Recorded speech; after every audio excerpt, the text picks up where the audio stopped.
with y'all. We've had a good relationship.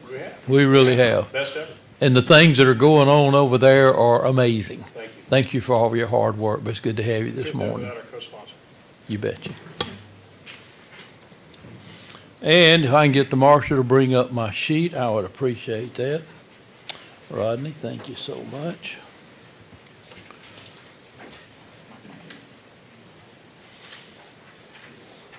Thank you. And we're going to have a privilege today. Jeremiah Fields, I'm going to call you up here, buddy, and I don't have all the information I would like to have you, so I'm going to ask you a few questions. Is that Yes, okay? So how long you been with the county? It'll be 3 years in July. 4 years in July. Yes, 3 years. And yes, sir. tell me about your family. You're married? You got how Been many married for kids? 18 years. Be 19 in October. 2 kids. My son's 16, goes to Paulding County. My daughter's 13, goes to Moses. I've seen their pictures. Yes, sir. You got your handful, buddy. Yep. Yes, And sir. what'd you do before you started working for the county? What kind I of? worked for the city of Marietta. Did you? Yes, sir. Doing in what field? Well, I started out as a lineman, Okay. working on the power lines, and went back to school, got my degree, moved into the office, become electrical engineer. Cool. Yes, sir. And when you're not working, what do you do for fun? What do you really enjoy? Drive my daughter to dance and take my son fishing. Is she in dance and gymnastics or just dance? Just competition dance. Oh, that's awesome. Yep. 8 So- days a week. And what last thing I like to a legacy. What kind of legacy would you like to leave in this whole world? Well, a legacy that leads people to Christ Good for is you. my goal in life. Good. Well, I tell you what, I'm gonna get everybody to stand. You start us off in prayer and then do the pledge of allegiance to the flag. Yes, sir. Thank you. Lord, we come to you this morning, the humble heart. Lord, take care of this county, take care of this country. We appreciate all that you do for us, sending Jesus to the Christ for us, Lord. Lead us to the Christ, lead us to Christ. Lord, guide every step that we make. Lord, give us the courage to make wise decisions. County leaders, Lord, thank you for everybody in this room. Lord, we thank you for the public service workers this month, Lord. Keep a hand on them. They're the ones out in the field making everything happen. So thank you for everything that they do. They have a true servant's heart, serving their community, serving this county. So we want to thank you for them. Lord, thank you for the people retiring that we're going to honor today. Keep them safe. Keep them a hedge of protection around them as they continue their life. Thank you, God, for all that you do for us. Watch over us, bless us. Watch over all the military around the world. Thank you for everything that you do for us. Amen. Amen. Thank you. I pledge allegiance to the flag United States of America and to the republic for which it stands, one nation, under God, indivisible, with liberty and justice for all.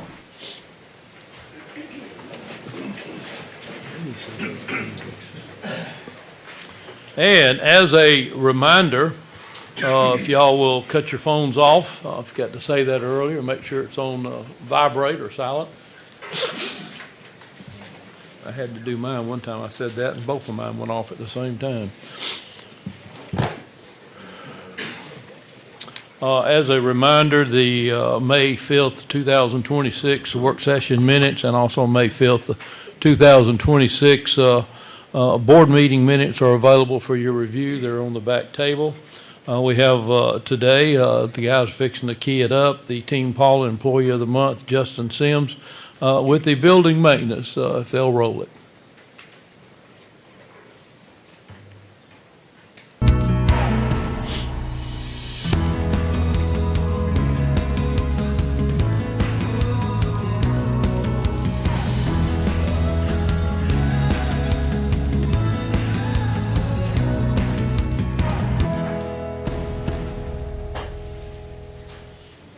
We're here today to congratulate Justin Sims, County Electrician, for his exceptional work in the county. Always goes above and beyond, always the first one to show up, never backs down from a good challenge. We do come across some challenges sometimes, and he's always the first one to step up and step in, and always does a great job and puts safety first. Every job that he does, safety is number one concern. He is a hard worker, and if they ever need somebody, he's the first one to say, I'm in, I'll go help. What do you need? Where do I need to be? Justin, I just want to tell you thank you for all your hard work. It really shows what kind of person you are, what kind of integrity that you have. I really appreciate you.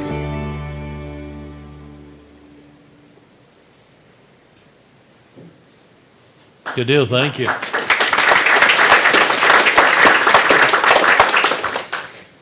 It was fun seeing his response, and he's a funny guy. He keeps you laughing. Board of Commissioners would like to present the proclamation recognizing the National Public Week, and Ms. Parrish is going to read that for us. Yes, sir. Good morning, Chairman and Commissioners. I'm very grateful that y'all are supportive of this.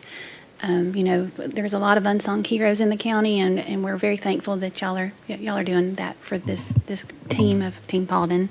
So, National Public Works Week is proclamation for May 17th through the 27th of 2026. Whereas public works professionals focus on infrastructure, facilities, and services that are vital importance to sustainability, to sustainable and resilient communities, and to public health, high quality of life, and well-being of the people of Paulding County. And whereas these infrastructure, facilities, and services cannot be provided without the dedicated efforts of public works professionals who are engineers, managers, and employees at all levels of government and the private sector who are responsible for rebuilding, improving, and protecting our nation's transportation, water supply, water treatment, and solid waste systems, public buildings, and other structures and facilities essential for our citizens. And whereas it is the public interest for the citizens, civic leaders, and children in Paulding County to gain knowledge of and maintain an ongoing interest and understanding of the importance of public works and public works programs in their respective communities. And whereas the year 2026 marks the 66th annual National Public Works Week sponsored by the American Public Works Association. Now, therefore, the Paulding County Board of Commissioners do hereby designate the week of May 17th through the 23rd, 2026 as National Public Works Week. We urge all citizens to join representatives of the American Public Works Association and government agencies in activities, events, and ceremonies designed to pay tribute to our public works professionals, engineers, managers, and employees, and to recognize the substantial contributions they make to protecting our national health, safety, and advancing quality of life for all. Y'all give them a hand.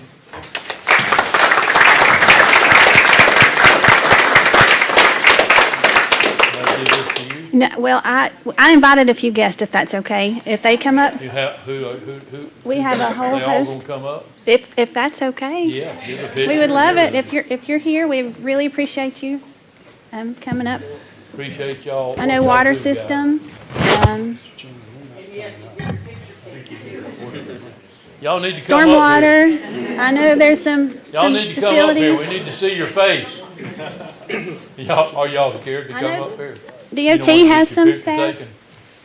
Jeremiah, use your authority, would you? Let's go. Justin? Yeah, y'all gotta come up. Go, guys.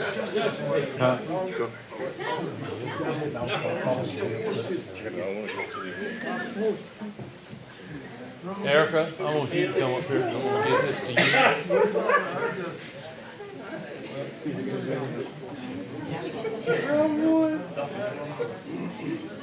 Ladies and gentlemen, thank you for everything, what y'all do in this county. And I'm gonna give this to Miss Erica.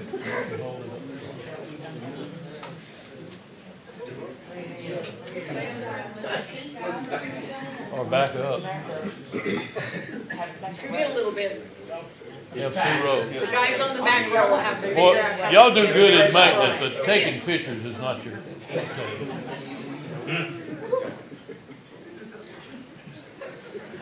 Good, thank you.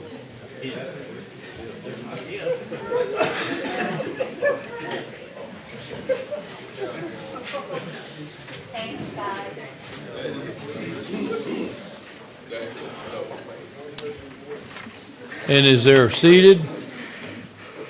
Next will be the Board of Commissioners would like to present the proclamation recognizing the month of May for the Building Safety Month 2026.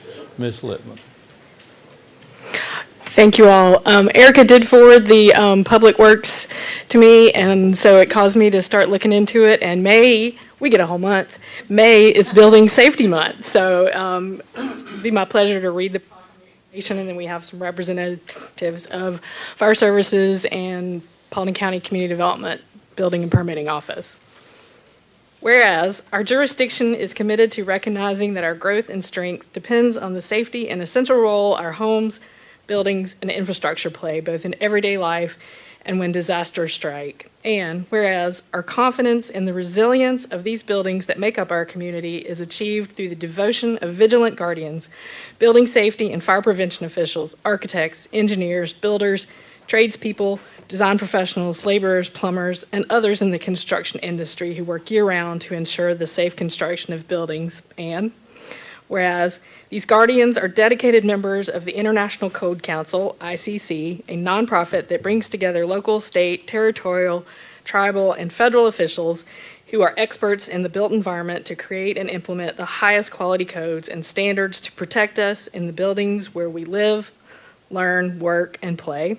And whereas these modern building codes and standards include safeguards to protect the public from hazards such as hurricanes, snowstorms, tornadoes, wildland fires, floods, and earthquakes. And whereas Building Safety Month is sponsored by ICC to remind the public about the critical role of our community's largely unknown protectors of public safety, our code officials, who assure us of safe, sustainable, and affordable buildings that are essential to our prosperity. And whereas Built to Last, the theme for Building Safety Month 2026, encourages us all to get involved and raise awareness about building safety on a personal, local, and global scale. And each year, in observance of Building Safety Month, people all over the world are asked to consider the commitment to improve building safety, resilience, and economic investment at home and in the community, and to acknowledge the essential service provided to all of us by local, state, tribal, territorial, and federal building safety and fire prevention departments in protecting lives,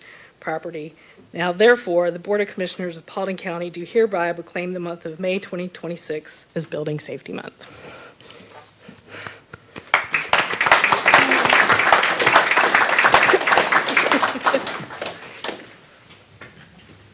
I want them to be as shy as the rest of them.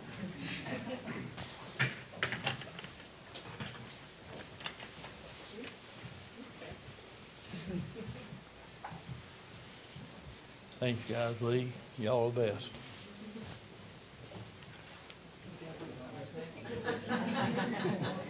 Let's dance.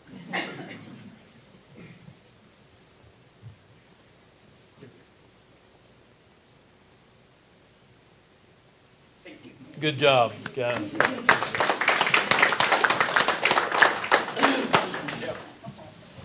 And as they're sitting down, I'll tell you, I do track the attendance in face-to-face and also online, and it is growing. So thank you. Spread the word as we continue to grow the BOC meetings. The Board of Commissioners would like at this time to recognize Mike Jones, Transportation Department, on his retirement, 34 years of service. So I'll have him, you want him up here now, or you? Yeah. Yeah, of So course. come on up here, Mike. So this is hard. You know, Mike's been with the county for 34 years. I started with the county in 2001, so I feel like I've known him for a very long time. And Jonesy he's a special person. He's definitely has a heart for this county and the citizens of the county, and he's definitely going to be missed. But I'm going to read a little bit about Mike. So we're keeping it PG, so I know. So Mike, known as Jones or Jonesy, or some of us learned him as Baby Cakes when we first started out, began his career with Paulding County Parks and Recreation back in April of 1992. He then transferred to the Paulding County Department of Transportation as a construction inspector. And over the years, Jonesy's become known as being dependable. He's got a strong work ethic. He's always willing to help. He has a great sense of humor and a smile, and he's always eager to learn and to teach. And you don't have that commitment and that type of person. They're very hard to find, and we were able to hold on to him, and we were glad that Parks and Rec let us have him all those years ago.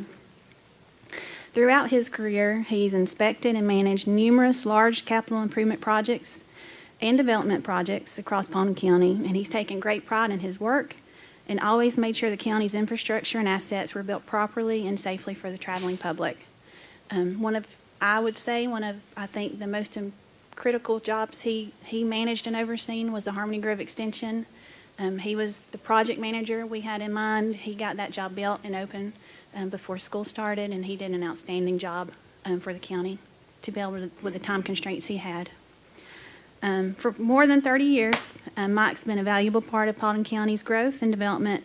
His knowledge and dedication and commitment to doing the job right will be difficult to replace, but most importantly, he's going to truly be missed by those who've had the pleasure of working alongside him.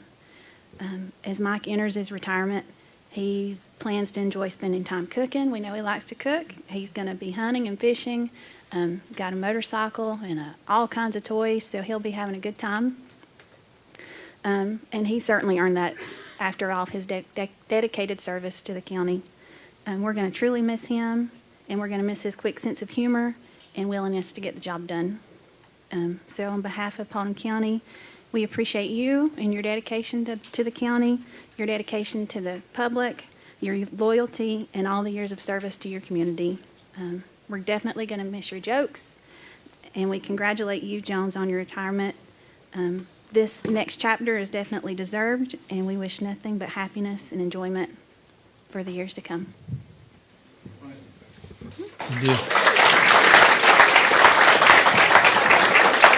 Michael, that you come down here, you know something's right. 34 years, you don't see people that staying in one place that long. I want to say thank you, and I'm going to miss meeting down there at 7:30 in the morning, and me and you just talking and all the stuff. So if you get up early, still come and just talk at me in the parking lot. Would you do that? Thank y'all, and I really enjoy my services here, but the people here and everywhere just don't know how far this county has come since I've been started. I mean, they didn't have fleet maintenance. The recreation department was all rural towns that just started. I mean, nobody knows how far we've come. Yep. And it's been a struggle.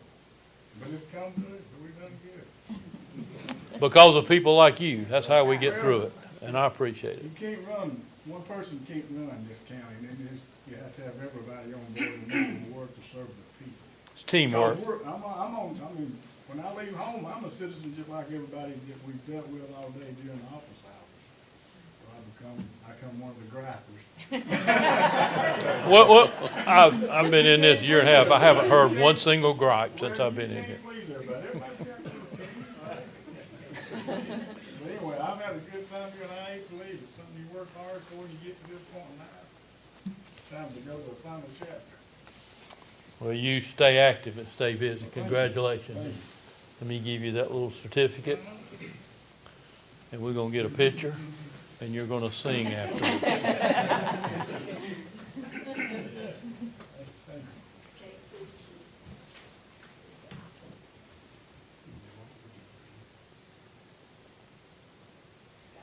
Thank you.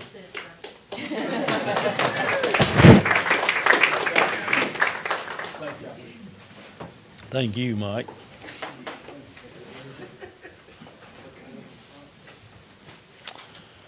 Next, we have another retirement. Board of Commissioners would like to recognize Eddie Smith, Parks and Recreation Department, on his retirement, 30 years of service.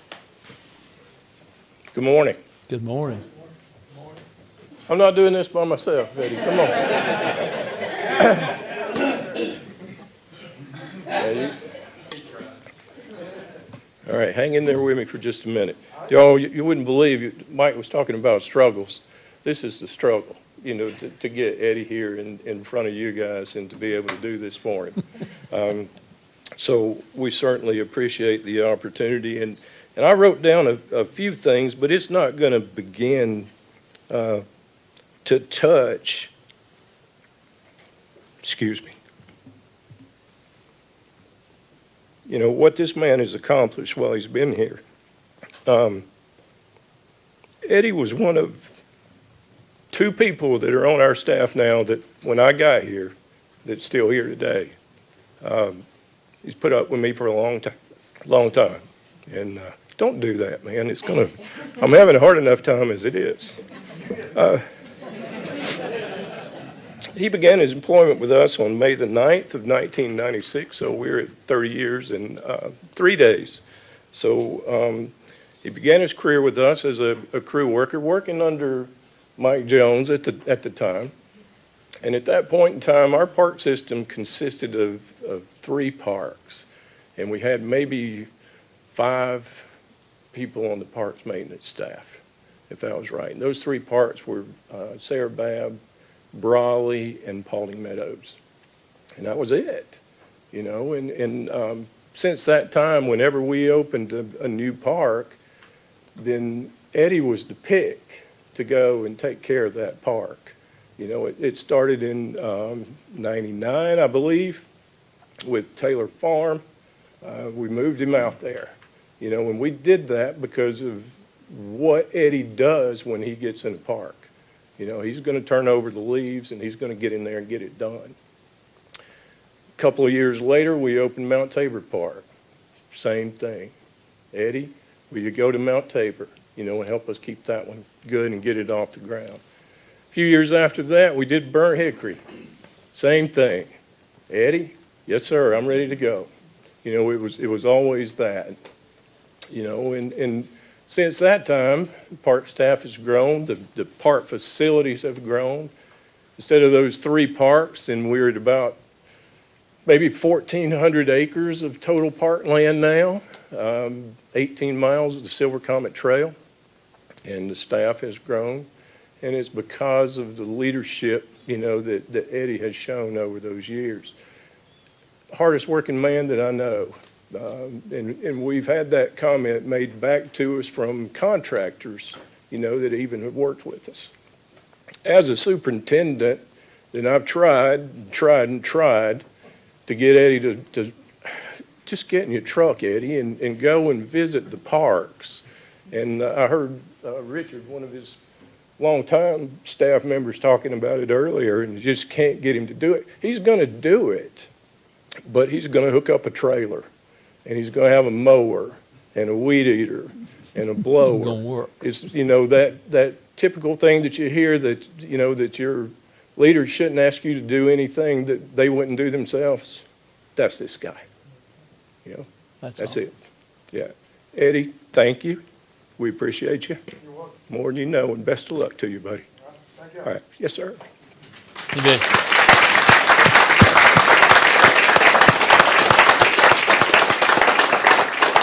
Come on down here, buddy.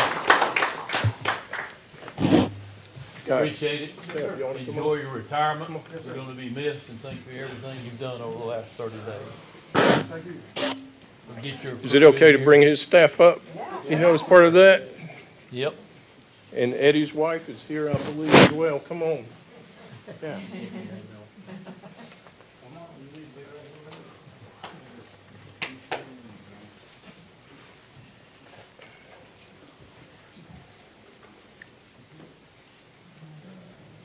You're going to have to squeeze a little bit, guys. So I have to go to the front, I think. Or 2 rows. Yeah. Yeah.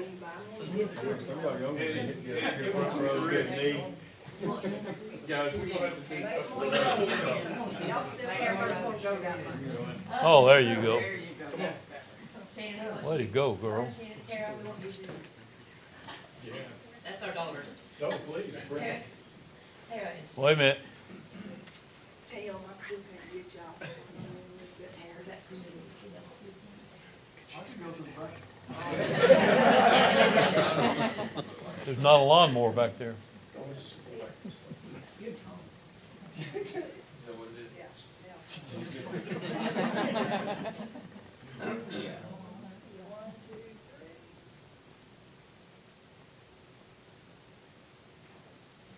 Good job, team.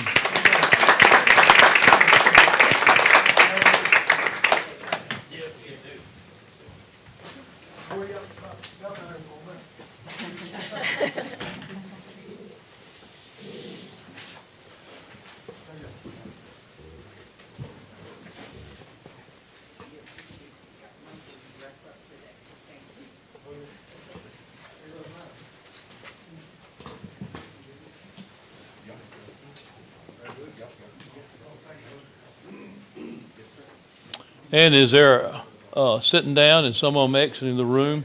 I mentioned earlier, we had some invited guests, and that's our airport authority, Nate Shatner and also Carrie Tibble. I've asked them to come up and share what's going on at the airport. I don't know if y'all know this, but they're the second economic engine in our county, and actually hitting the door of being pretty close to number one. So as they grow, they're going to tell you what's going on, what you can get excited about, what's going on at the airport. So Nate, you can kick it off. All right. Well, good morning, Mr. Chairman, Commissioners. Thank you so much for having us today. Like Chairman said, I'm joined today with our Airport Authority Chairman, Mr. Kerry Tidmore. He's with me today. So I'm going to give you our annual update of what's going on at the airport. And we are blessed with a lot that's been going on just this past year and what's going on right now. So just to give you a little bit of overview for everyone. So general aviation, what is general aviation? So the Paulding Northwest Atlanta Airport is a general aviation airport. And so we pretty much service everything besides airlines. So we have a lot of flight training right now, law enforcement, medical traffic. We even have animal rescue, so a group called Pilots and Paws that helps transport animals in needs to other states where there are less crowded shelters. We have charter aircraft, news helicopters, military. We have a lot of Black Hawks that come in and use our field to practice from Dobbins. Utility aircraft, aerial mapping. So we're kind of a catch-all there for all that other diverse type of aviation traffic. So in 2025, we've been pretty busy, and we've had a lot of accomplishments, and honestly, I couldn't do it without the support of my great staff, with the support of our airport authority, as well as a commitment by the Board of Commissioners, as well as our IBA and EDO. So starting off with 2025, started around March 1st, we rebuilt our instrument landing system platform. We had some wind damage out the airport. We got a lot of rock here in Paulding County, so attracts a lot of lightning, get some storms, so we put a lot of effort into repairing our instrument landing system, and that's critical for pilots being able to land in the airport in inclement weather. We also repaired a lot of our lightning damage to the airfield lighting system, and we got our airfield lighting up to 100%. Also, our old apron floodlights, we converted all of those to LED, so the airport is now a very bright spot at night. We cracked sealed all of the asphalt pavement. Repaired our corporate hangar, so our hangar 1 roof had some leaks in it, so we got that repaired. We also recently just calibrated our T-hangar doors. With equipment, with the help of the Board of Commissioners, we installed a brand new airport weather station, which is called an AWOS, which stands for Airport Weather Observing System. The system we had was reaching the end of its life cycle. It's about 17 years old, and you can imagine if you had a computer or a phone that was 17 years old, it probably wouldn't be performing too well. So we replaced that in about summer of 2025. Not only is that data critical to us and for the pilots that use our airport, but that weather feeds directly into the National Weather Systems database as well. And so when you look on a TV and it has all that weather data, county by county in Georgia, that data is coming from here in Paulding County. We also repaired our forestry mulcher in the airport vehicles, organized our lighting vault and lighting inventory. We purchased a fog sweeper mat, and that helps us to get all sorts of rocks, pebbles, screws, nuts, anything that might be dropped that might be a hazard to aircraft, because you don't want that getting sucked into the intake of an engine. So we're doing that to help and boost safety at the airport, as well as installing AEDs, getting our staff first aid and CPR trained, and installing first aid cabinets around the airport. Financial, we have been working hard to progress our airport rates and fees towards fair market value. Our fuel sales did very well last year. We increased about 60% over the prior calendar year. Signed about 12 new land leases for both light GA as well as corporate and business hangars. We've got 2 new flight schools come to the airport, Dependable Aviation as well as Ferris Flight Center. And right now, our base aircraft count is around 60. And with that and a couple of buildings we have right now, that's bringing about $400,000 a year in ad valorem back to the county and to the school system. And that amount is about to keep on going up. Also in 2025, we updated a lot of our airport policies, our minimum standards, as well as our airport rules and regs. Also instituted a special event policy, as well as our hangar waitlist policy. This is probably one that everyone can see as you drive by the airport on 278. We installed a new airport sign. Previous sign had faced a lot of weathering and was deteriorating, so we freshened up that sign as well as posted our airport businesses on there too to give them visibility. So we really spruced up that entrance sign and the landscaping there. We've been working closely with Alex, so the EDO and IBA, on how do we access the south side of our airport as we continue building and we get our north side built up. It's going to be critical to see how do we access the south side of the airport and start development on that side. So looking and getting road and utilities to that side as well. We also hosted an open house with the Museum of Flight. I had a career fair as part of that, brought in folks from Paulding County Sheriff's Office, the fire department also came as well. It was a great event for the community, and it was a good fundraiser for the Museum of Flight as well. We've also been busy attending many of the school system has the STEM fairs and STEM days, and as well as job and career days. So we've been attending many of those. We partner with one of our flight schools, and we'll both attend that to give students a perspective on both a career as a pilot or a career in aviation management. We also hosted several of our elected leaders at the airport this past year and had a presence at the National Business Aviation Association, American Association of Airport Executives, and the Association of Georgia General Aviation Airport conferences. So right now, we've got quite a few tenants. Like I said, we have 4 flight schools. We have 2 maintenance organizations, AvWest, which does avionics, which is like electronics for aircraft, as well as Silver Comet Aviation. From an educational nonprofit side, of course, we have the Chattahoochee Tech A&P program, which every day I drive by there, it's growing bigger and bigger. So we're glad to see those students pursue those rules. We really have a big gap in the aviation career pipeline, getting more mechanics trained. Also Museum of Flight. And then in terms of hangar construction leasing, we have Aviation Development Group, ADG, LH Construction Group, Atlantic Aero Aircraft Hangars, as well as the McNeil Builders. So we have a lot that's going on right now here in 2026. I don't think it's any exaggeration to say that we're probably the fastest growing general aviation airport in the state of Georgia. So right now we have multiple hangars that are on development, both on the lighter general aviation side, as well as for corporate and business aircraft. With the light GA side, we have about 30 T hangars coming up. We have, on top of that, 15 small box hangars. And then on the corporate side, right now we have leased spaces for 12 corporate hangars, and we'll have some more RFPs coming out here soon for some additional corporate hangars on top of that. So by spring of 2027, right now our base aircraft is approximately 60. We will be close to doubling that by this time next year. We also have multiple GDOT grants in the pipeline for FY26 and FY27. Over the past few years, GDOT has always looked to us here at the Paulding Airport if they ever have dropout funds and additional funds to give, if they get an amended FY budget. And we've always been positioned, we've always had a project shovel ready and ready to go. And that holds true this year. They are looking to give us 2 more grants for FY26. So we're glad that we are on their radar. And we also have some upcoming grants for FY27 too. And I'll be delving a little bit into that, and then we'll get more into that later when we go over the grant resolutions.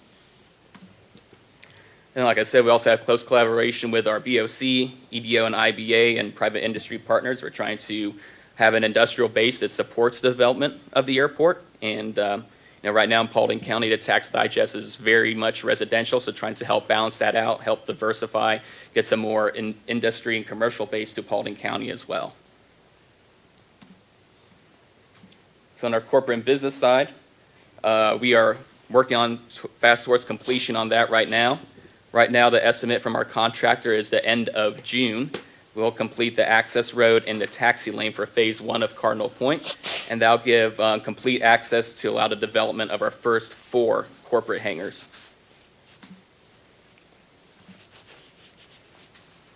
Next in the pipeline is taxi lane 2, which is going to be another grant from GDOT, and that will allow us to open up an additional 4 hangars for development, as well as allow airside access for the next 4. So really, the taxi lane 2 supports 8 additional corporate hangars.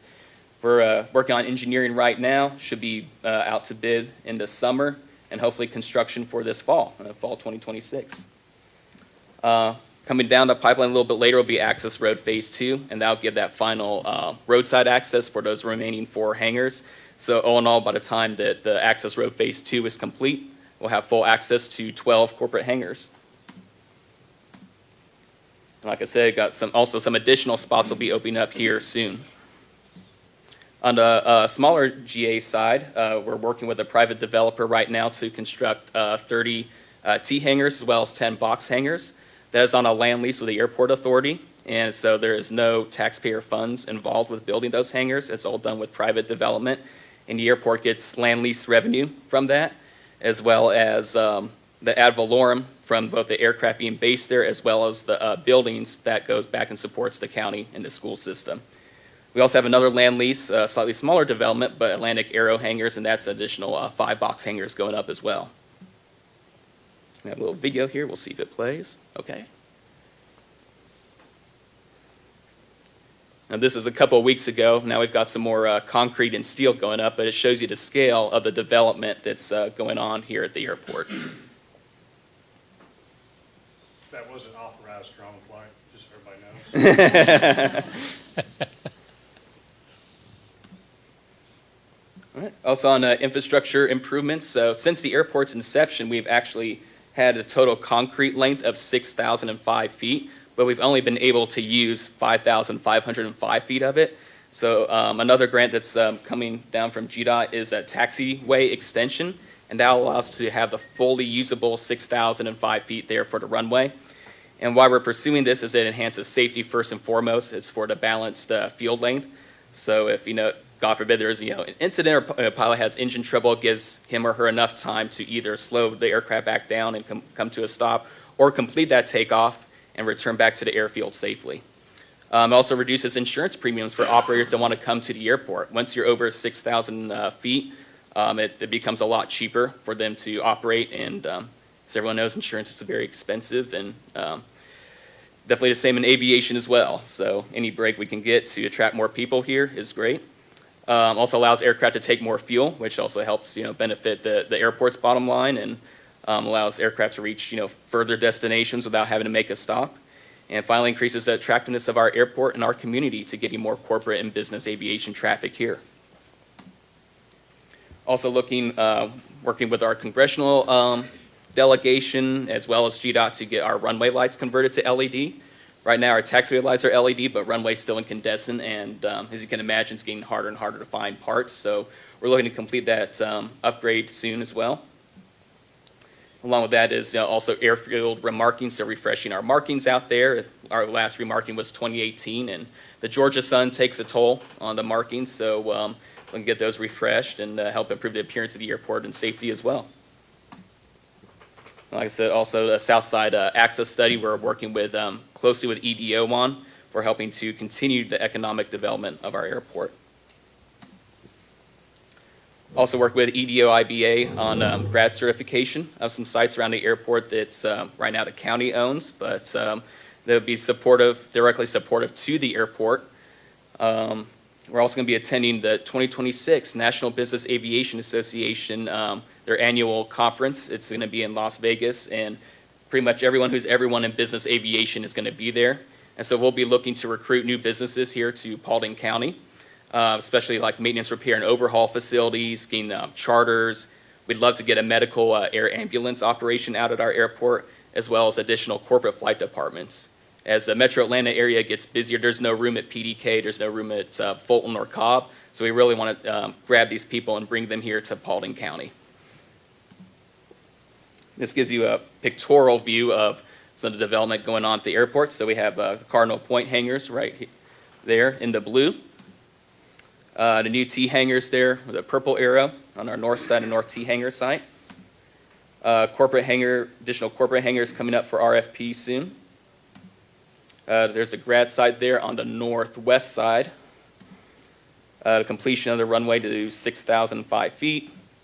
That's going to be our future Southside Access Road. Now, that road layout is subject to change. That's just illustrative right now. and then as well as expanding our ramp to accommodate future tie-downs and transient parking as well. And then our future museum hangar. All right, and then that concludes my update. I'll turn it over to Carrie. Do you have any words you'd like to add? Yeah, just a little bit. Does anyone, you all have a question for Nate, just Well- specifically, or just us both? Well, you can either, how you involved our school system in the county, probably that people don't know you got a new logo out there. Tell them how that took place. Yeah, absolutely. And So if I can get the communication team to put that first slide up, you can see it. And this is also part of it as well. So a couple months ago, we held a design competition with the graphic arts programs in our Paulding County high schools. We were looking to get some T-shirts, some more merchandise swag made. And so we held a competition there. And ultimately, the winner was from Hiram High School. And he designed this logo for us that has the airport's runway diagram inside the outline of the county. And then if I go back to the first slide, give me a second here.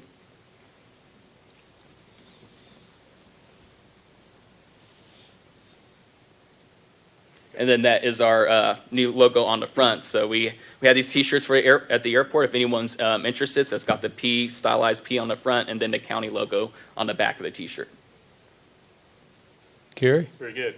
Thank you, Nate. Thank you. If I could just, a few words, and Nate, first of all, I want to thank this airport director we have is a real gem. Nate Shatner just went over 1 year with us in March. He is doing a unbelievably fantastic job. He's a technical expert. He's a federal aviation regulation guru. His energy is really unmatched, and we work together not just on a weekly basis, but generally on a daily basis, sometimes an hourly basis. And so he ignores most of my phone calls because he knows there's work behind it generally, but no, he will call me back. So no, it's been great to have him on board. When I leave the airport sometimes a little bit late at night, 9:30 after some flying or something, I look up in that office in that corner and that light's on. And so he and Rusty are up there doing airport work. So really and You better truly, tell them who Rusty is. A lot of people don't know. Rusty is his companion, his dog. But no, it's been, what we're going through is what we're experiencing. First of all, let me thank all the commissioners, Mr. Chairman, and Rebecca, Tabitha. Thank you very much for having us here this morning. Everybody, also to my friends from the county as well, good morning, and thank you for listening to about our airport. As Deirdre Holden so politely mentioned just a little while ago, that she said, remember that we graduated high school 40 years ago today, Carrie. Thank you very much for that, Deirdre. But now I need to go take a Geritol pill, I guess. But anyway, no, really and truly, I've had the blessing of being here since we started this, when we opened the airport in 07 and the FBO in 08. I have never seen, and I've seen it all the way through, thankfully, and I'm blessed to have Blake Swafford, our classmate, pull me into this whole thing, and I haven't been able to get rid of it since. But it's been an absolute treat overall. Some tough times, some challenging times, but right now, I have never seen a better relationship. I've never seen the airport in a more period of positive growth. I've never seen a better relationship with our co-sponsor, the BOC. I've never seen a better relationship with EDO and IBA. And across the board, when I go across the county and we talk about the airport at different places, everybody is talking about how positive things are and how they're excited about the airport's growth. That's a wonderful thing. I haven't seen it like that before, and it's time to capitalize on that. I think our county, just my opinion, not a county leader, but I think the Paulding is going through a period of positive growth. We're going through some changes, which I think are great, being a native, and I'm really glad to see it, and I think our airport is a big part of that. So Nate mentioned that our economic impact in just a dollars amount. Yeah, and I think Mr. Stokes is here this morning, right, Tabitha, he was going to give us an exact amount, but it's somewhere around that $400,000 number. So we're giving back that directly to the county. So if anybody ever looks at the airport and says, well, I don't go to the airport, I don't own an airplane, I have nothing to do with aviation, I hate flying, what in the world am I doing? Why am I spending my tax dollars on the airport? The answer is you can turn to the iPad the school just bought your child, or look at some classes or some incentives or what is going on in the school board, because we give that 70% of that money goes straight to the school board, 30% goes to the county. So that money that we are generating goes right back to every taxpayer in the county, not just pilots. So we're proud of that, and like I said, that number's about to go up, so stand by, because it's the old saying, you didn't see nothing yet. But again, this period of growth and things we're doing, hangar shortage in the state of Georgia alone is around 1,200. So like Nate just said, PDK is built out, Cobb County is built out, Fulton County is built out. There's airplanes all over the ramp. And so we have the acreage, we have the space. and being the number 2 economic generator engine in Paulding County behind Wellstar. And I don't know, Interroll may be close, but I think we're still ahead of them. And like the chairman said, we're probably going to ease out and be number 1 before it's over. But communities, and this is not my opinion, you know this is fact, that when an airport grows in a community and grows responsibly, businesses flourish.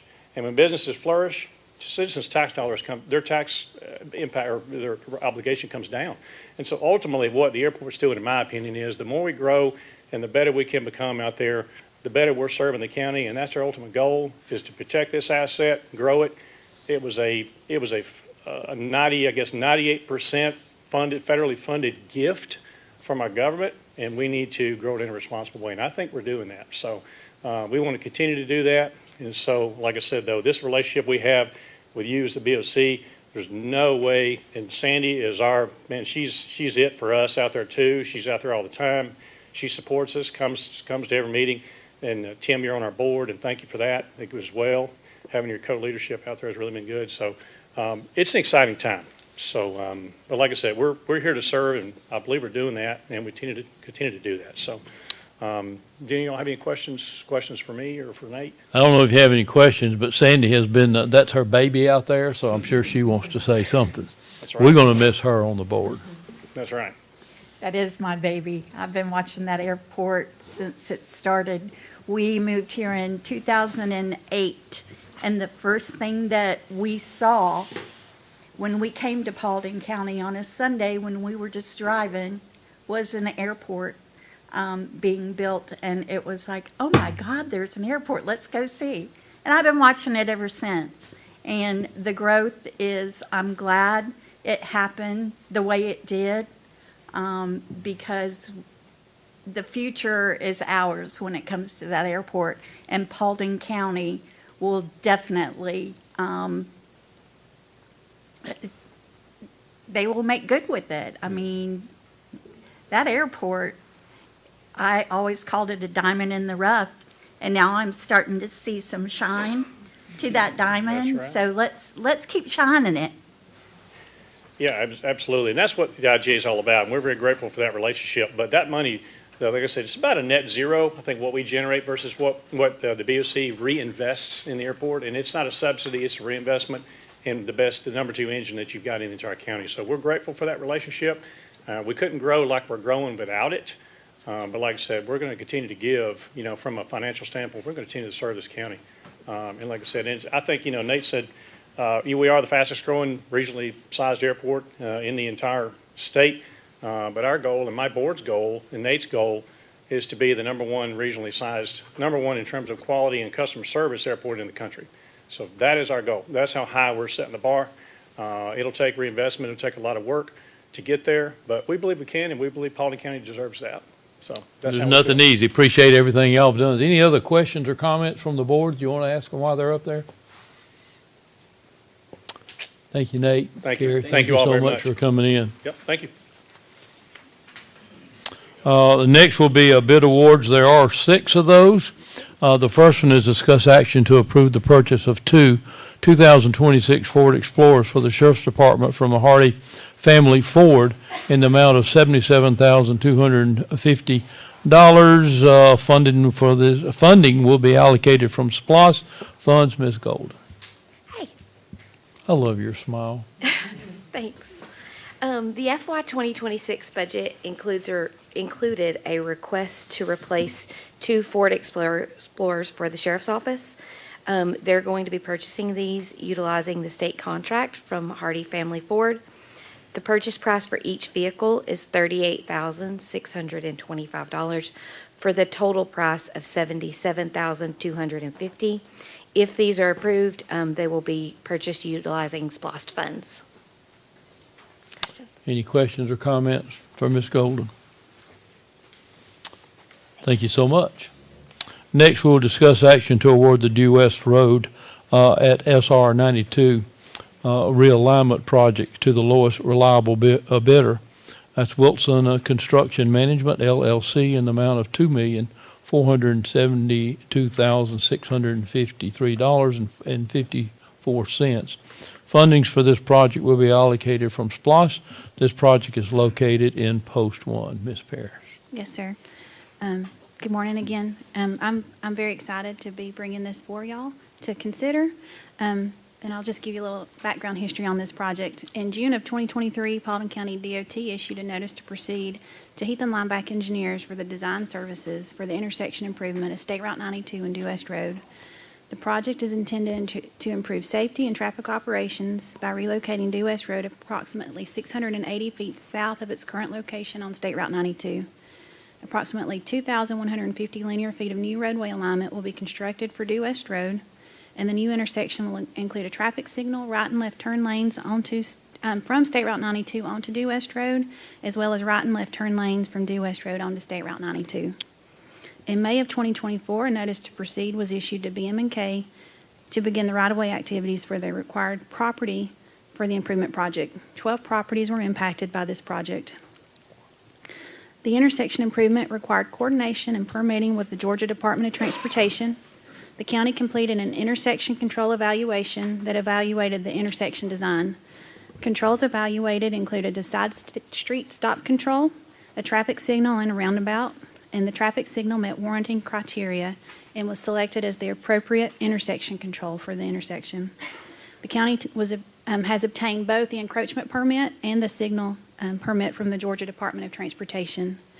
And to just share a little bit of information about this project and some of the warranting criteria for the signal, just wanted to share because this is probably one of the projects we get the most calls about from citizens in the county.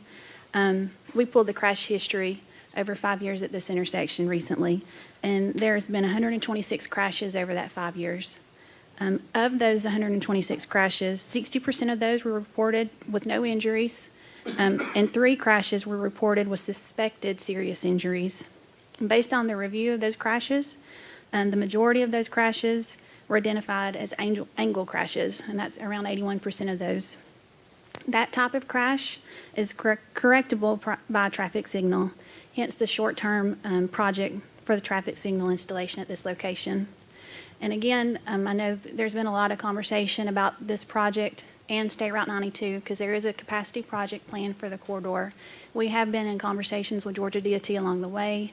We went and attended a public meeting that was held last year, I think in October. We've been coordinating project plans so that we can eliminate as much of the rework of the intersection improvement project as possible. So as much as can be coordinated, we are definitely trying to make sure what can be saved will be saved as both projects come through. On April 2nd of 2026, the Paulding County Finance Department advertised the Department of Transportation's project known as the Due West at State Route 92 realignment project.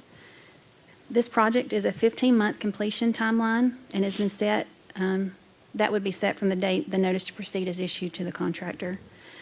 Again, because this project is important to the citizens and to DOT, one of the things that we've done is advertise that the contract would carry an early completion incentive of $638 per calendar day from the time that the new alignment is open to traffic, with pavement, traffic striping, and traffic signals all substantially complete upon final inspection or the designated completion date. And again, because of the importance of the project, we wanted to really ask that contractor to get in there and improve that intersection to increase the safety for our citizens. 9 bids for the project were received and opened on May 1st of 2026. DOT reviewed the 9 bids and recommends award to the lowest reliable bidder, which is Wilson Construction Management, LLC, in the amount of $2,472,653.54. The low bid was slightly higher than our engineer's estimate by 6.5%. If approved, funding for this contract would be provided by SPLOST, and the project is located in Post 1. Thank you, Ms. Parris. Any comments or questions for Ms. Parris? I do just want to thank PDOT. This project goes back a long way. I was brand new as a commissioner. This piece of property became available for sale. I had no idea. So I called George Jones, Scott Green at the time. I said, can we buy that property and possibly improve that intersection? I mean, I had no idea. And they coached me the whole way, and I think we're here today because Erica's tired of hearing me talk about it. Is that right? Well, So, I didn't say that. But No, but thank you for all your help. Thank PDOT. George has been a big help. I know he's moved on, but I'm excited. I'm ready to get this thing going, Erica. We are too. So, Yes, thank sir. you. Yes, sir. Any other comments, questions? You're doing a wonderful job. Thanks for stepping up to the plate and hitting a home run, okay? Yes, sir. Next, we will discuss action to approve the purchase of a Wilder B400 front mount broom from Yancey Brother Company in the amount of $121,458 under the Sourcewell contract. This purchase was approved back in fiscal year 2026 capital budget for the Paulding County DOT and will be funded from the general fund. Ms. Perry. Yes, sir.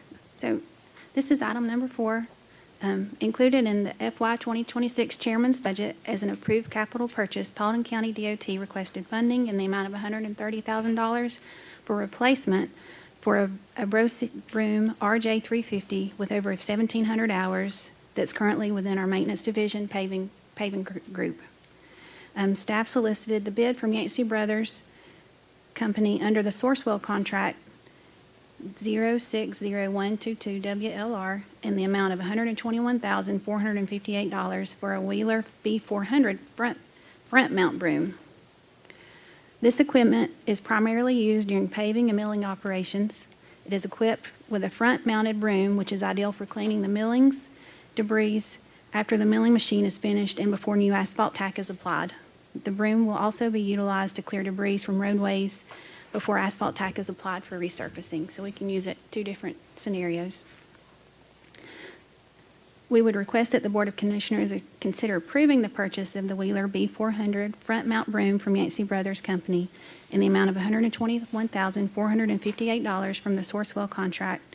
The purchase was approved in the FY 26 capital budget for Paulding County DOT and will be funded using the general fund.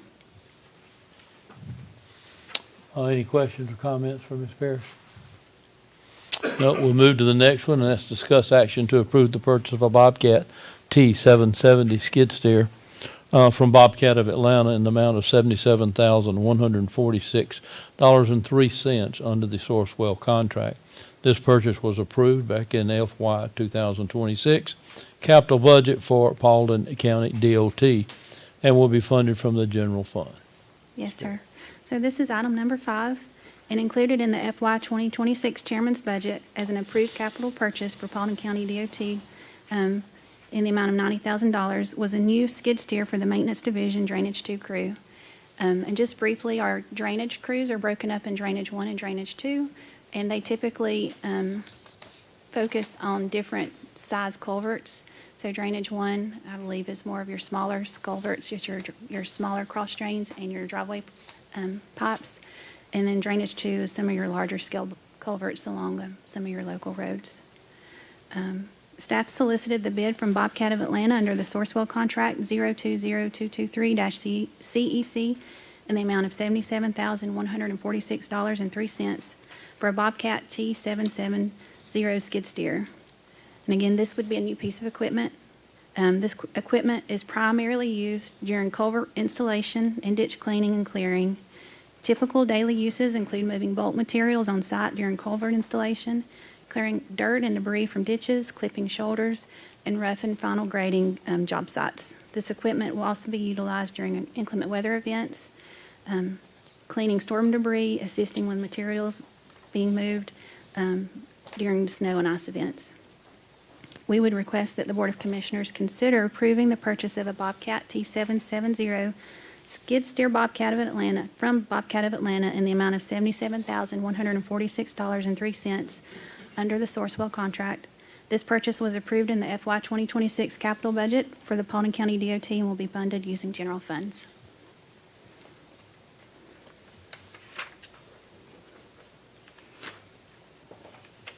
Any questions or comments?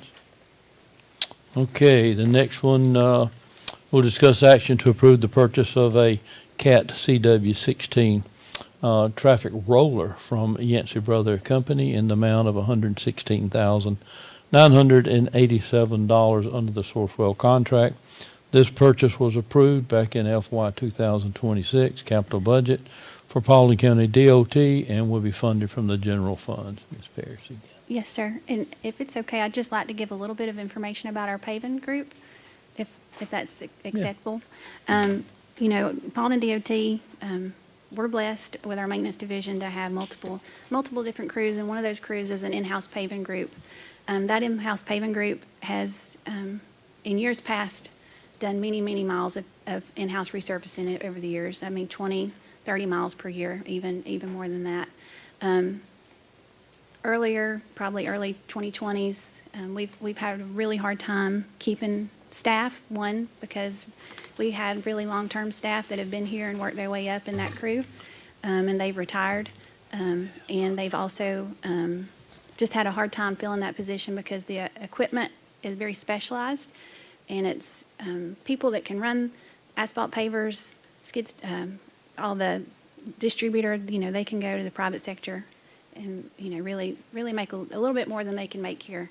In 2025, we were very lucky to hire an employee that had all the experience, had worked for a contractor, and has been able to come into the county. I'll just share in 2023, 2024, we had 0 miles of road that we paved in-house. That's not to say this crew didn't do work. They were patching, they were milling, they were doing other things, working with other departments as they were kind of a skeletal crew. In 2025, we paved almost a mile, and then in 2026, we're at 2.7 miles, and our goal is to really hit 10 to 12 miles of road this calendar year, and we are on track to do that. So we're very, very thankful that this crew's growing. So I did want to share that as I talked about this next couple of agenda items. So this item 6 was requested in the FY 2026 chairman's budget as an approved capital purchase for DOT, requesting funding in the amount of $130,000 for a large traffic roller for our maintenance division paving to support the in-house paving division.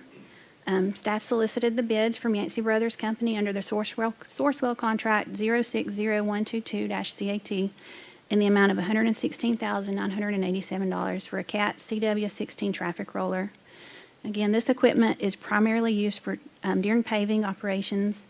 The roller is used to compact the new asphalt and create a smooth, durable surface. It increases and improves in-house paving capabilities. And we would request that the Board of Commissioners consider approving the purchase of the CAT CW16 traffic roller from Yancey Brothers in the amount of $116,987 under the Sourcewell contract. This purchase was approved in the FY 26 capital budget for Paulding County DOT and would be funded using general funds. Any questions or comments from the board? Yeah, I got a comment, or sort of a comment question, Erica. Yes, sir. It's important to note, I think, that our own paving crew can complete these projects substantially less than if we bid them out. Yes, sir. And that's important to note as to why we're pushing forward with wanting to do this also. Yes, sir. And again, these, you know, our paving crew we are set up for local roads, lower volume, lower speed roads. So you wouldn't see us out paving Ridge Road, Bill Creek Parkway. You would see us out patching and doing maintenance work like that, but not doing resurfacing on a road similar to that. Any other? Thank you. Here's the last one, discuss action to approve the purchase of the CAT 265 HL compact track loader from Yancey Brothers Company in the amount of $92,972 This purchase is also approved for the year 2026. Capital budget for Paulding County DOT. Yes, sir. So this is item number 7, and again, in our FY 26 chairman's budget, Paulding County DOT requested funding in the amount of $90,000 to replace a 2014 Bobcat skid steer for the maintenance division paving crew that had 1,800 hours. Staff solicited the bid from Yancey Brothers under the Sourcewell contract 011723-CAT in the amount of $92,972 for a CAT 265 HF compact track loader. And I'll share, you'll notice that this is a little higher than what the original budgeted amount was. This piece of equipment is primarily used during paving and milling operations. So this track loader skid steer is equipped with upgraded hydraulic pumps that are necessary, and the necessary hydraulic and electrical connections for a coal planer or a miller attachment. So it can also move bulk quantities of asphalt on site during paving.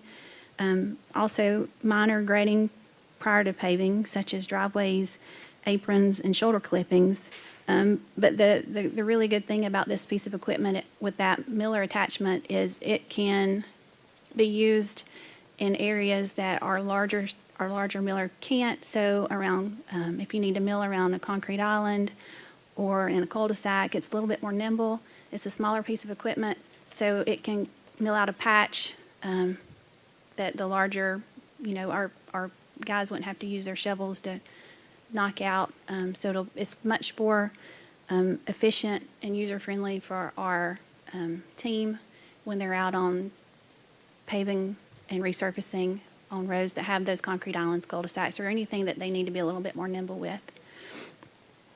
And so we would request that the Board of Commissioners consider approving the purchase of the CAT 265 HF compact track loader from Yancey Brothers in the amount of $92,972 using the Sourcewell contract.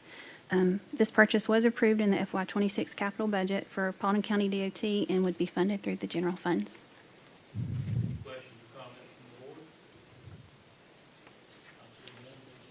Yes, sir. Next, we'll report from the committees and departments. We got Paulding County Board of Tax Assessors to give us an update on the property tax digest, the mailing of this annual notice of assessment. Mr. Stokes.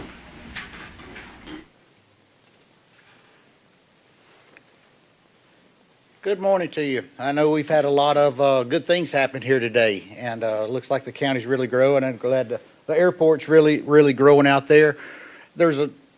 I'm assuming the computer people, there we go. There we go. So every year I'd like to get a little report to the commission on where we are with the property digest, assessment notice, things of that nature. But I also want to touch on a couple little things that we're constantly getting questions about in our office. Number one is why we do what we do. The Georgia law requires it. Georgia law requires that our office be within 10% plus or minus what properties are selling for. They have the Department of Revenue. We're regularly audited by the Department of Revenue. If we're not within the standards that they require, the citizens get punished. The citizens get penalized via the county getting penalized. And since the county doesn't have money, they have to generate that money through citizens or whatever means that they can get. Also, the Department of Audits. Every single year, they do independent audits of our office. If we don't meet these standards, there again, the Department of Revenue will step in. They're going to make you come in compliance. Oops. So where have we come in the last couple years? This is from Georgia MLS. We regularly track these every month. You can see down in kind of the bottom right, back in 2020, the average sale price of homes was about $255,000. So let's fast forward to a couple years.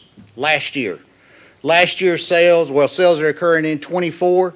It had gone from $255,000 to $385,000.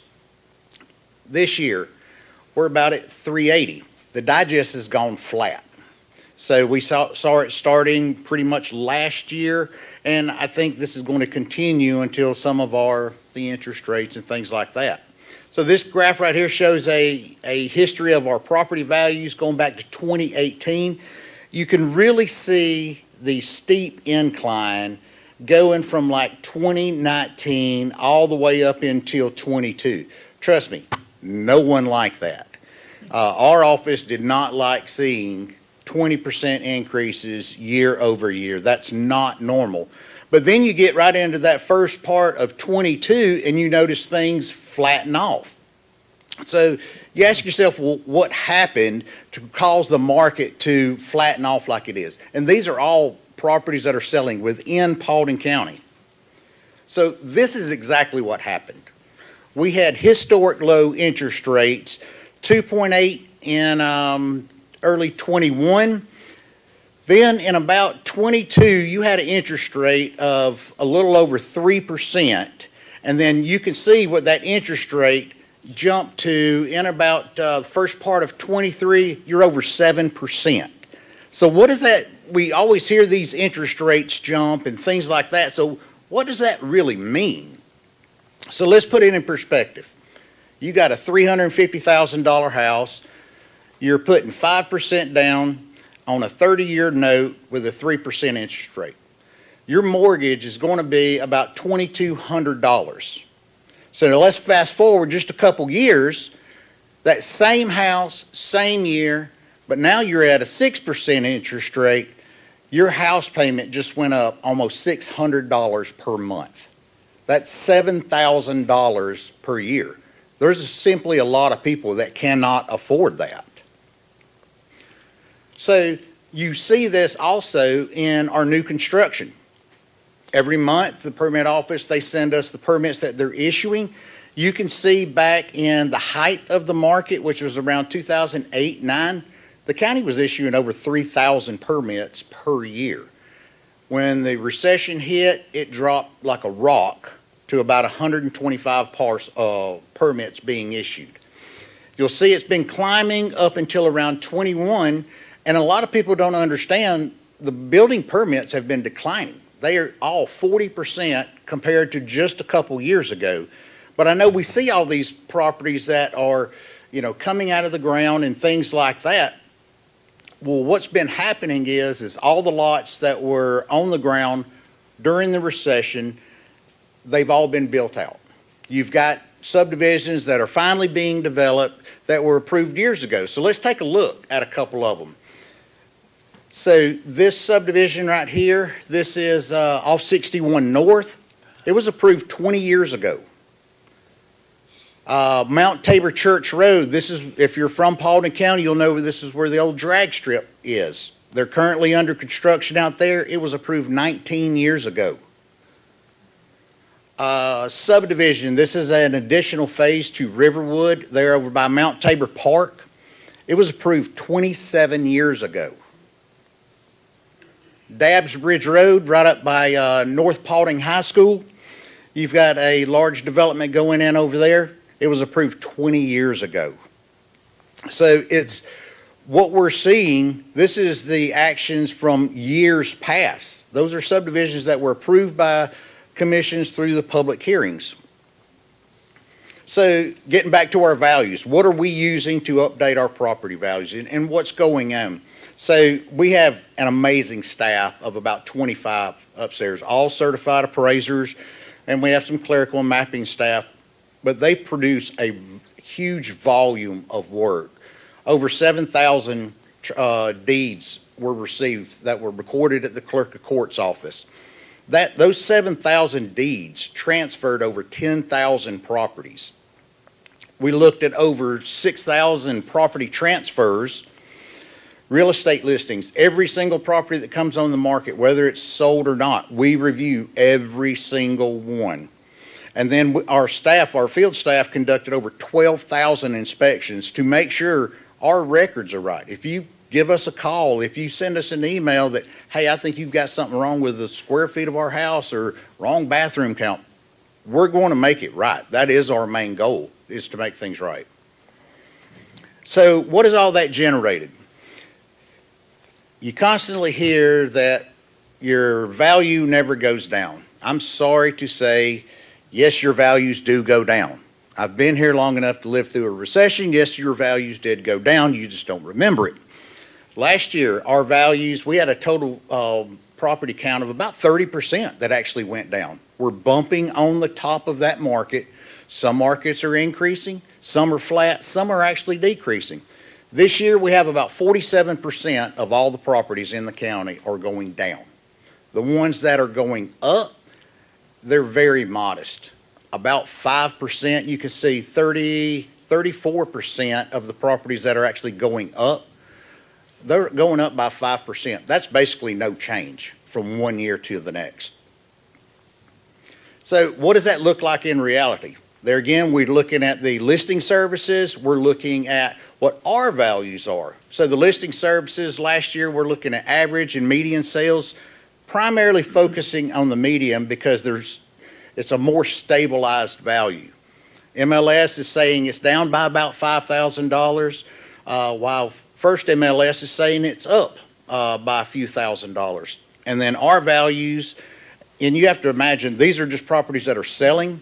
Our values is the combined total value of everything. That's your mobile homes, that's your older homes. So you can see, 2,700 properties sold. We've got about 65,000 properties. What else is going on? The Georgia legislature have changed the notice of assessment that we'll be seeing. Last year it changed a little bit. They're changing it again. But the core of it is they really had a focus on removing confusing information on that notice. They wanted to go and make sure that people understood what was appealable, what exemptions you were receiving, and what you can do during this time frame, your actionable items. So they removed the confusing information. They added common language instead of all the codes and everything that we seem to focus on. They really are enhancing the rights for people to apply for your homestead exemption and your conservation use during this period. And they added a section on how much people are saving for whatever your homestead or your covenant is saving. People simply don't understand how much money they do save for these things. When we send this new notice, every single notice will have something like this in the accompanying that notice of assessment. We're trying to get the information to the property owners so if they take the time to read it, they're not calling us for us to hit play for the answer, the responses that we continuously have over and over. But if people do have a question, by all means, give us a call. We're going to do everything that we need to. So this leads into a 45-day appeal period. We're targeting May 22nd. We're going to be around there somewhere. It could be a week or two later than this. But once we do send the notices, I'll plan to let the board know once we do get those notices, because of course, anytime the legislature changes something, there's some programming that gets changes, and we're still kind of waiting on some of these tweaks and everything. This is going to open up a 45-day appeal period, and I wanted to make sure people understood what you can appeal. You can appeal the value of your property, uniformity, how close is your value to comparable other homes, taxability. Maybe you don't feel like you should be paying taxes at all. That's your choice. You can appeal that. If you've been denied an exemption, you can appeal that. Breaches in covenants or any denials through our office, you can appeal all that. That's what legally you can appeal. So what do we commonly see in our office where people do sort of miss the boat and everything? Because I understand you're getting this right around June 1st, so you're getting close to halfway through the year. Well, the values are legally bound by January 1. So it's what would your property sell in and about that January 1 date. So we have to use those sales typically 12 months prior to January 1.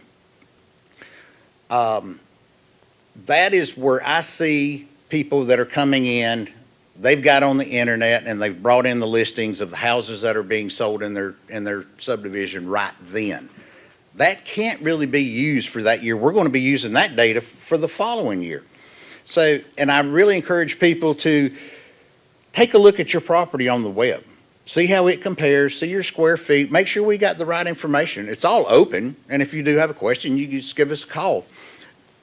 Don't come into the office with sales that are just right here and now, or the listings.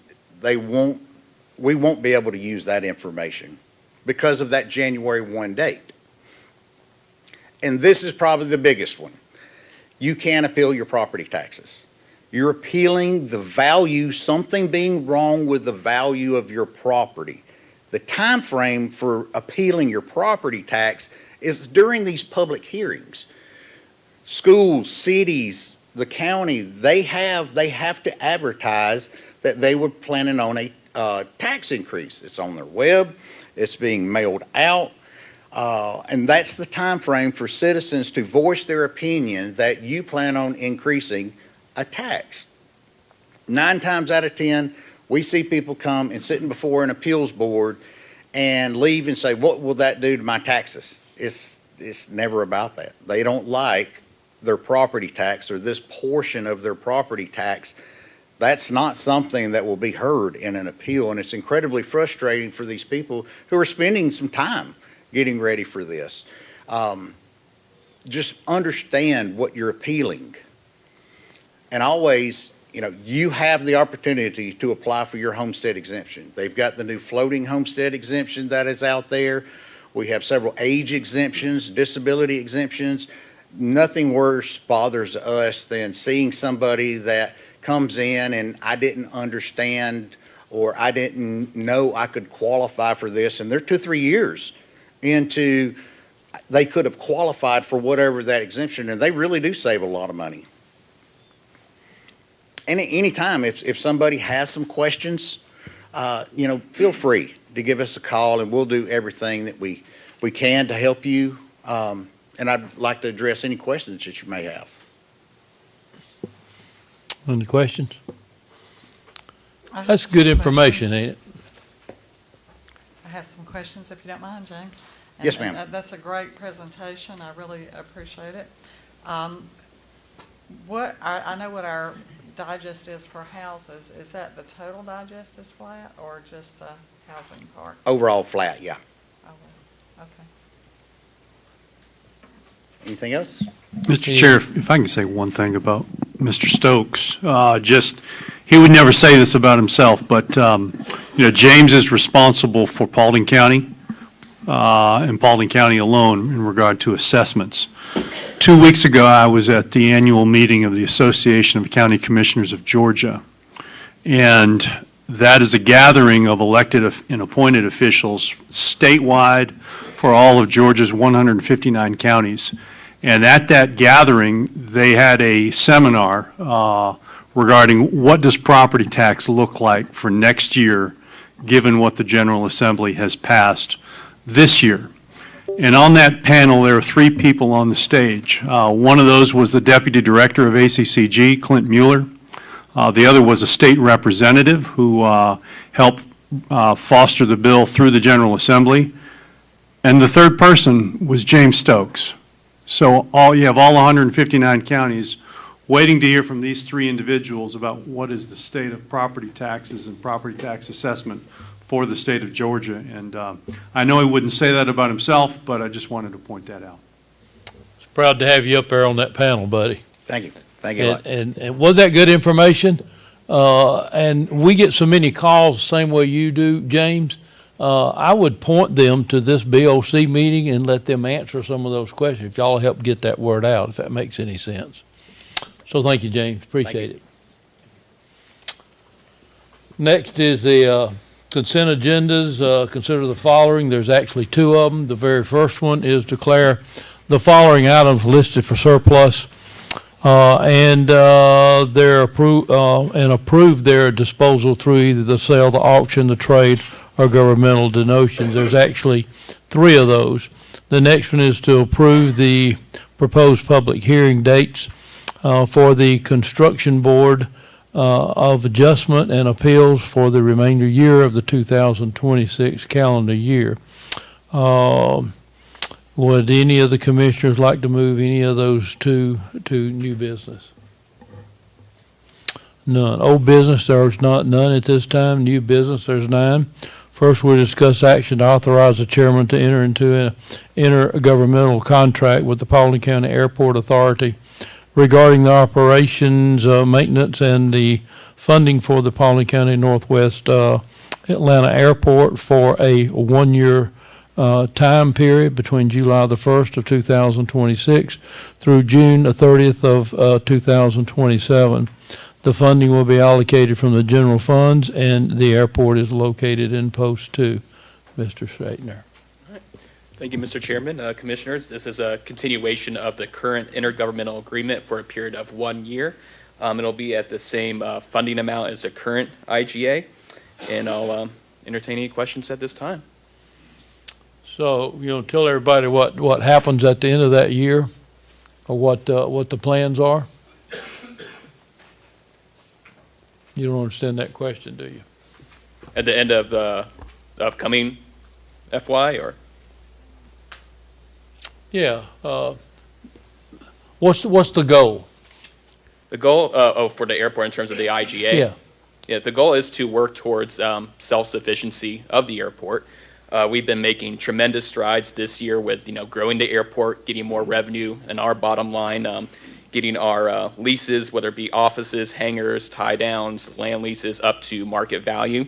So we've been making great strides this year. Our economic impact, like Chairman Carey said, we produce about $400,000 roughly in ad valorem based on our current hangar buildings and aircraft count, and that amount is only going to go up. Study from the GDOT study on economic impact of airports from 2020, and which you really used 2019 data when the growth of the airport was a lot slower, then was about 14 million for the Paulding Northwest Atlanta Airport. Not sure that number is now, but it's safe to say it's probably close to double that right now. So a lot of return on investment for the IGA that we get. We're working on growing our revenue to become more self-sufficient and positioning ourselves there to hit those goals. It's always to have a good partnership with anybody, but I think when I first came on, we talked about a time period that you need to be self-sufficient. I think you'll be there before 2027. Mr. Chair, may I add a little bit as well? Absolutely. So this IGA, like I said just a little while ago, we're blessed to have this relationship. It really is, like I said, it's a reinvestment. This is not a subsidy whatsoever, just because what we're providing to the county, all you're doing is you're taking that money and reinvesting it in the airport so that we can grow. This period of growth that we're experiencing now, that we referred to many times, is only going to increase. And so, like any business, as you all very well know, businesses that are going to survive have to grow. They have to evolve, and they have to make changes. So we're in the growth period. So as far as a goal and what we expect, we kind of, in my opinion, we kind of are self-sufficient, because it's really just a net zero what we're doing here. You're taking the money that we provide the county, you're turning it back over to us and saying, reinvest this money and keep growing. So that's the way to look at it. So the ultimate goal is to keep growing for Paulding County. That is our goal. And we'll need to do that together. So the way I look at the IGA is that it will continue in some form. There may be some changes, but basically any money that we provide, we get some of that back as almost like a commission on our growth. As we bring airplanes to Paulding County, that ad valorem base goes up dramatically. And it'll be up another 6 digits by the end of 2027 for sure. So I don't see the relationship stopping unless we expect to stop growing. And so that's how I look at it, Mr. Chairman. So We'll always have that bond. absolutely, yeah. It's the partnership we have as the airport and co-sponsor, and the FAA, they put it together that way, and that's the way, that's what works, and that's what they expect. So, but yeah, I see the relationship only strengthening. And so, but again, the more we provide, as long we should get some of that back. That's how I look at it. And we're going to continue. That number we're going to provide is going up. And it's going to continue to go up. So for the taxpayer. So the more we provide to the taxpayer, let us reinvest that money in a smart way, and we'll keep going, and we'll keep reducing the citizens' tax base. We'll keep reducing their tax liability. So that's our goal. Any other questions or comments? All right, next we will discuss the action to adopt Resolution 26-20, authorizing acceptance of GDOT contract and costs associated with the construction taxi lane, Modular 2 at the Paulding Northwest Atlanta Airport. This funding will be allocated from the general funds, Mr. Shatner. Yes, Mr. Chairman. So like discussed earlier, we are in the receipt of an additional grant from the Georgia Department of Transportation. This will be a state-funded project. The state's share is not to exceed $1,875,000, and this will be for Taxi Lane 2.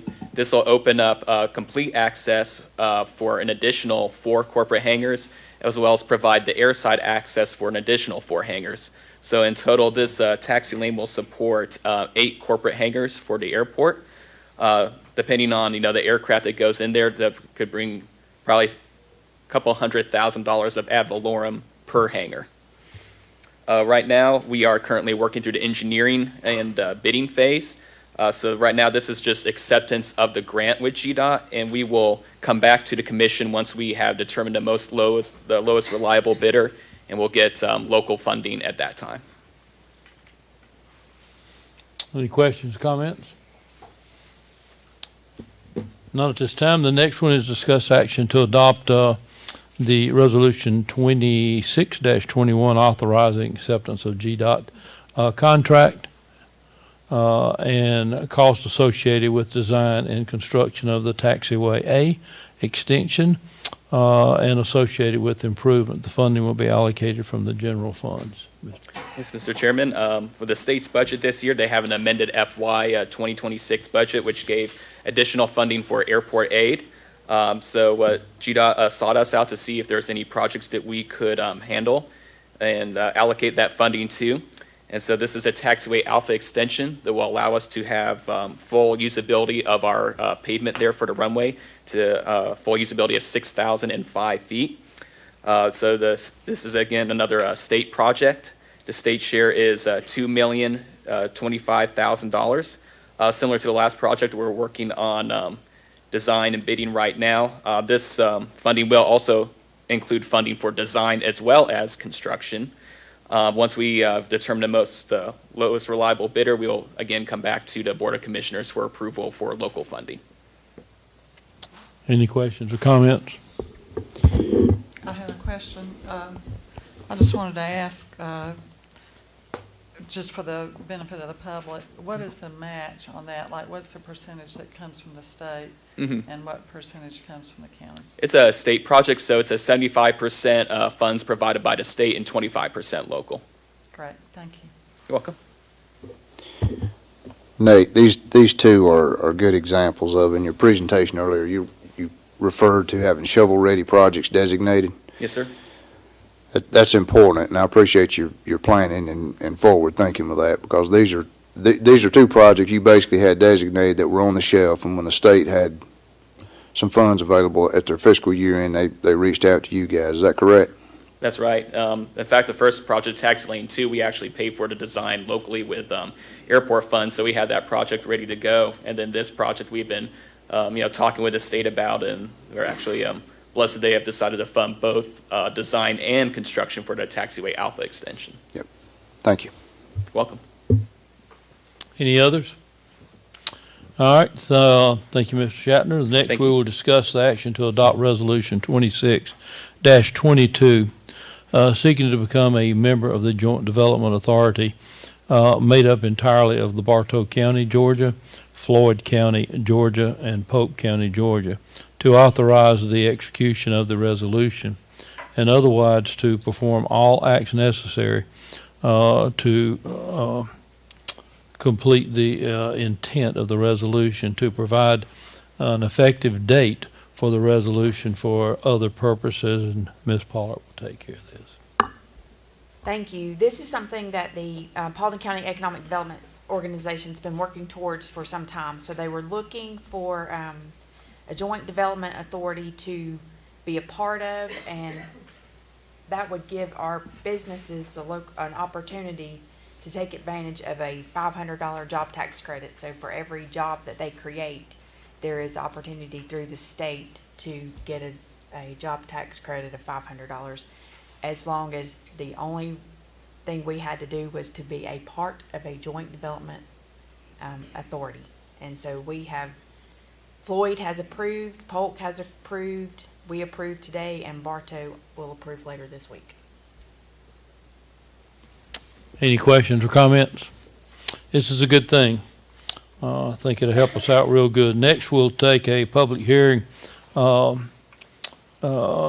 regarding Edward Byrne Memorial Justice Assistant Grant.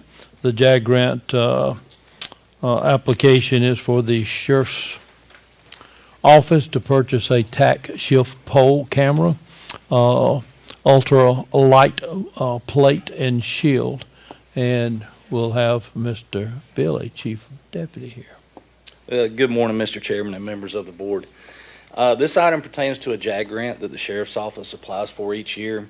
And with the huge help of Miss Amy Scheid, the Sheriff's Office was awarded $48,743. The total amount requested is $52,693.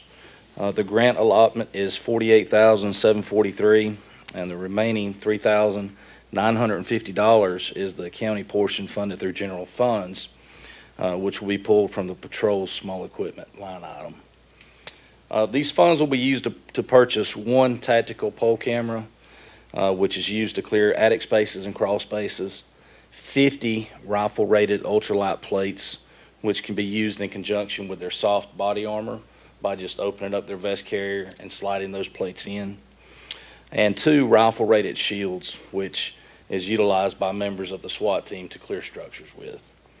All of this equipment is vitally important to the safety and welfare of the men and women protecting and serving Paulding County. I'd be happy to answer any questions at this time. Any questions? Good job. Thank you so much. Thank you very much. No? You need to open the public hearing in case there's anybody who needs to speak. So, is there any public hearings? Anybody need to speak on that? I hear none. So then what do I do? Close it. Close it. I'll close the public hearing then. Next, we have another public hearing regarding the abandonment of right-of-way for the portion of the Dewberry Creek Road. Ms. Pierce. Yes, sir. So we'd like to present this item in 2 parts. So the first part is requesting a public hearing regarding Dewberry Creek Drive. And again, Dewberry Creek Drive is a county road located off East Memorial Drive, located in Post 1. Roadway has a 30-foot right-of-way and dead ends into a, without a turnaround, into a property owned by Altimus Property Management LLC. We were contacted March of 2026 in regards to abandoning a portion of the roadway through the property limits owned by Altimus Property Management LLC and Aaron Brooks and Jessica Collins. The length of this roadway is approximately 1,560 linear feet. Paulding County DOT has determined that this section of roadway is not needed now or in the future by the county for maintenance purposes. However, any utilities on the proposed road section to be abandoned that are not relocated will continue in place via utility easement. When we would like to request that the Board of Commissioners conduct a public hearing as required per state law regarding an abandonment of a portion of Dewberry Creek Drive. So at this time, I'll open up the public hearing. Anybody would like to speak on regarding the abandonment of the right-of-way of the portion of Dewberry Creek Drive? And there are none, so I will close the public hearing. Next, we will discuss action to adopt Resolution 2026-19, abandoning a portion of the county road known as Dewberry Creek Drive, and to authorize the chairman to execute this, the associated quitclaim deed. Ms. Parrish. Yes, sir. So this is part 2 for action, for consideration of action of the abandonment of a portion of Dewberry Creek Drive. A notice of public hearing was advertised in the legal organ for Paulding County and ran the weeks of April 27th, 2026 and May 4th of 2026. Just a little bit, again, Dewberry Creek Drive is a county road located off East Memorial Drive in Post 1. Has a 30-foot right-of-way, and it dead ends into the, without a turnaround, into property owned by Altimus Property Management LLC. The length of the roadway is approximately 1,560 linear feet. As part of the abandonment of a portion of Dewberry Creek Drive, the county has coordinated with the property owner, and they have agreed to deed to the county an area or property for the county to construct a turnaround where the new end of the road would be if the board chooses and approves the request for abandonment. Paulding County has made the determination that this section of right-of-way is not needed now or in the future by the county for maintenance purposes.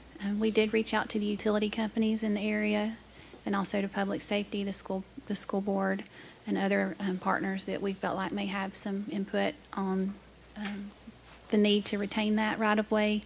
And then also shared that, we would be working with the property owner for a cul-de-sac or turnaround to be constructed in the future, if that road is abandoned, at the new dead-end location. At this point, we'd like to request that the Board of Commissioners discuss action to adopt Resolution 2026-19, abandoning a portion of the county road known as Dewberry Creek Drive, and to execute the associated quitclaim deeds. And again, this property is located in Post 1. Any questions or comments from the board? Mr. Chairman, I do have just a brief comment. A lot of people will wonder, why do we go through these hoops about having a public hearing and having these formal resolutions to simply stop maintaining a road that nobody uses? If you do not go through this process in a very deliberate fashion, then what can happen is 10, 15 years down the road, when all the property ownership has changed and the county has simply stopped maintaining the road for 10 to 20 years because nobody uses it, you can then be subject to suit to start maintaining it again. And the first question that will be asked is, did the county formally abandon the road? And if the answer is no, we don't have any record of that, then the county will have to start maintaining the road. And that's why we go through this process. Any other questions, comments? Thank you, Ms. Pierce. The next one is discuss action to authorize the chairman to execute an option to purchase the right-of-way for the sale of realty for parcel 6-ID 140.3.3.002.quad 0. It's PR-SR 120. That's the SR 6B-1, SR 120. That's the Charles Hardy Parkway at SR 6 Business, Atlanta Highway. Funding for this will come from SPLOST. And the project is located in Post 1 and also in Post 3. Ms. Pierce. Yes, sir. On August 9th of 2022, RS&H was awarded a contract by the Board of Commissioners for the preliminary engineering design services for the State Route 120, Charles Hardy Parkway at State Route 6 Business Atlanta Highway Intersection Improvement Project, which is located in Post 1 and Post 3. On May 28, 2024, Croy Engineers, LLC was awarded a contract by the Board of Commissioners for the right-of-way acquisition services for the intersection improvement project. During the right-of-way phase, the consultant right-of-way acquisition team establishes a property value for each parcel. These values are then submitted to the county for review and concurrence. Once values are approved, the consultant contacts those property owners regarding project impacts and compensation. This parcel was appraised and the appraised value and the appraisal was submitted to Paulding County DOT for review, which was for parcel 6, with a total initial value of $52,600. Paulding County DOT concurred with that valuation. Croy Engineers, Inc. then contacted the parcel owner to discuss the project needs and compensation. A formal counteroffer was submitted for the county for consideration at $117,700. During negotiations, the county modified the design to reduce impacts to the parcel and address concerns raised by the property owner. So we continue to have negotiations with that owner and to take into some considerations that they brought to us for their concerns. With the reductions of impacts that we were able to implement into the plans, and during continued negotiations, a counteroffer was resubmitted at $75,000 by the property owner. Paulding DOT presented this counteroffer of $75,000 for parcel 6 to the Board of Commissioners during our closed session on April the 8th, 2025. At this point where we're at, knowing that we feel like this is a good value and has been discussed with the board, we'd like to request that the Board of Commissioners discuss action and authorize the chairman to execute an option to purchase right-of-way for sale of realty for parcel 6, ID 140.3.3.002.0000, project PR SR 120, unit 6R6B-1 at the intersection of State Route 120 and State Route 6 Business in the amount of $75,000. Funding would be from SPLOST and is located in Post 1 and Post 3. Any questions or comments on this action? Thank you, Ms. Pierce. The last one, we discuss action to authorize the chairman to execute a road system quitclaim deed to the city of Dallas for a portion of Rich Osborne Road that is approximately 615 linear feet in length, with approximately .572 acres of right-of-way located in land lot 161. And this roadway is located in Post 4. Yes, sir. The City of Dallas approached Paulding County Department of Transportation to determine if the county would have interest in transferring ownership of Rich Osborne Road to the City of Dallas. Currently, Rich Osborne Road is owned and maintained by the county and is located in Post 4. The road is substantially surrounded by the incorporated City of Dallas. Plans for the Woodland Creek subdivision, which is within the City of Dallas, have continued to progress. The subdivision proposes to utilize a substantial portion of the existing Rich Osborne Road and right-of-way for a new alignment road. There is no apparent benefit to the Paulding County to retain Rich Osborne Road or the right-of-way. The portion of Rich Osborne Road that would be transferred to the City of Dallas is located in land lot 161 of the 2nd District, 3rd Section of Paulding County, comprising of approximately 0.572 acres of right-of-way and approximately 615 linear feet in length. With this conveyance, the quitclaim deed would transfer Rich Osborne Road from Paulding County Road System to the City of Dallas Municipal Street System.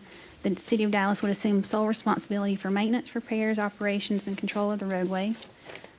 This item has been submitted to the City Council on May 4th of 2026 for their consideration also. Paulding County DOT would like to request that the Board of Commissioners discuss action to authorize the chairman to execute the road systems transfer quitclaim deed to the City of Dallas for a portion of Rich Osborne Road that has approximately 615 linear feet in length and approximately 0.572 acres of right-of-way, which is located in land lots 161 and in Post 4. Any questions or comments from the board? Not at this time. Thank you, Ms. Ferris. Yes, sir. Appreciate that. It's actually the conclusion of the regular business.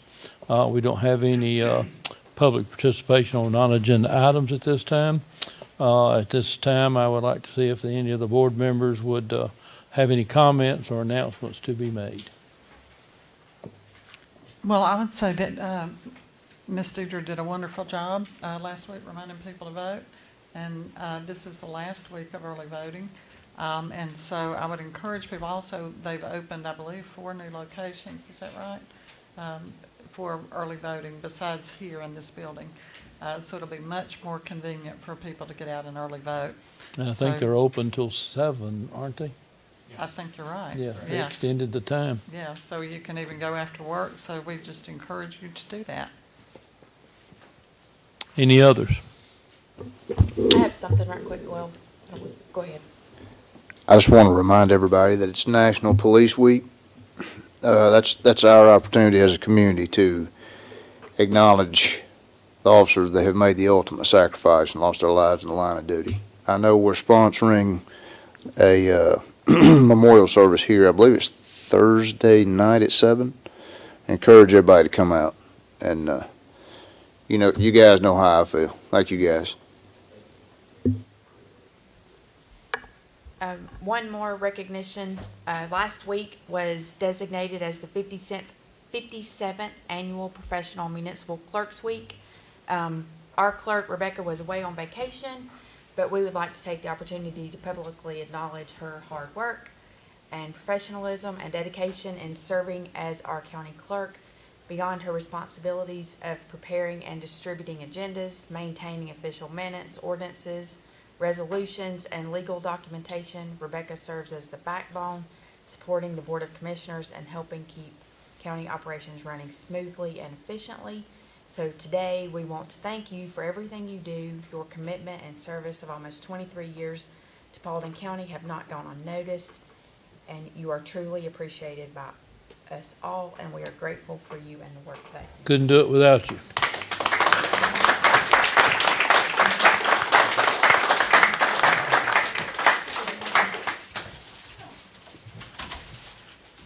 Thank you all very much. I really appreciate it, and I love my job.